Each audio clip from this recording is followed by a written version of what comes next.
Hi friends, మా అమ్మ మాకు ఒక కథ చెప్పింది. మీకు కూడా చెప్పనా?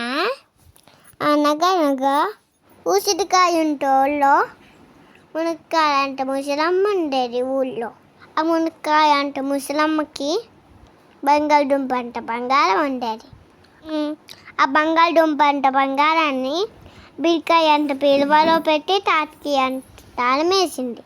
అది దొండకాయ అంట దొంగ చూసి తాటికాయ అంటే తాళం పగలు కొట్టి బంగాళదుంప అంట బంగాళాన్ని తీసుకెళ్ళిపోయారు.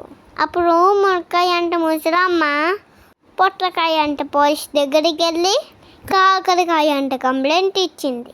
పొట్లకాయ అంట పోలీసు జీడికాయ అంటే జీప్ వేసుకొని జామకాయ అంటే జైల్లో పెట్టి వాళ్ళని లవంగం అంటే లాఠీ తీసుకొని దొండకాయ అంటే దొంగని కొట్టేశారు.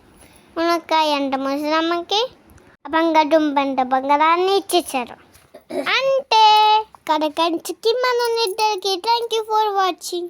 Subscribe my channel.